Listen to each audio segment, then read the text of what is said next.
Welcome to Communication in AAC with me, KSLP. Hi everyone, we're going to do a quick recap on what we learned about modeling last year. One of the things we talked about is total communication. Let's review. Total communication is all about understanding that we communicate in different ways, such as text messaging and sending emails, and realizing that there's multiple ways to communicate. And the easiest way to communicate may change based on the situation, such as sensory regulation or emotional regulation. Next, let's do a quick recap on using modeling to help communication and language development.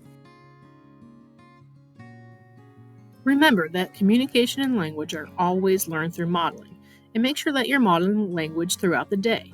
Use the mode of communication your child is using. And if your child communicates in different ways, make sure to model using different ways throughout the day.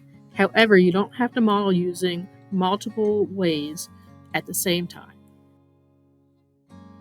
Let's do a quick recap about the importance of wait time. Wait time is important because it helps your child process the language and gives them an opportunity to respond. After you model, pause for at least 5 to 10 seconds, but keep in mind that the amount of wait time may be up to 45 seconds or more. While you're waiting, stay engaged. Show that you're waiting for your child to communicate, but never force communication. If your child doesn't respond, you can model one more time and just keep modeling. It takes multiple models before communication and language can be learned.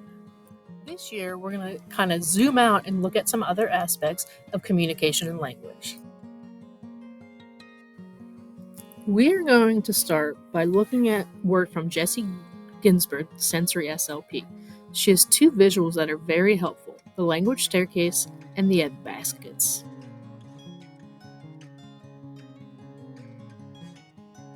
She uses the language staircase to show the steps of language development. The bottom staircase is regulation. You need to be regulated before you can move to the next step. You also have to be engaged. If you're regulated but not engaged, you're not going to be able to move to basic language or higher level cognition and language. You have to have intrinsic motivation because if not, you will not get past the basic language stage. Let's look at an example.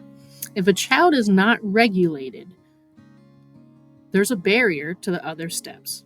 If a child's not regulated, they can't engage, they can't access basic language or higher level language. They will also not be ready to learn. Let's look at what happens if you are regulated, but you can't engage.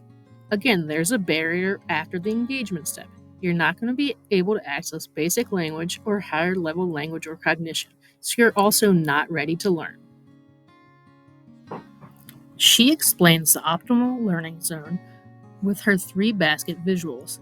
The optimal learning zone is when you are available for learning. There are 3 baskets: body, language, and emotions. In order to be ready to learn, all baskets must be balanced. Let's look at an example. If a person is dysregulated, all of the eggs are going to go into the body basket, which means there are no eggs in the language or emotions baskets. This means that the person will not be able to access basic language or be able to regulate their emotions. Another example of being focused on the body is if they're writing and they're really focused on writing correctly, especially if they have some fine motor issues. There are no eggs in the language or emotions basket because they're so focused on their body. So again, they're going to have trouble accessing basic language and controlling their emotions. When you're emotionally dysregulated, such as being frustrated or angry, all of your eggs go into the emotions basket. Then you can't really focus on sensory regulation or access your basic language skills. For more information and free resources, visit sensoryslp.com.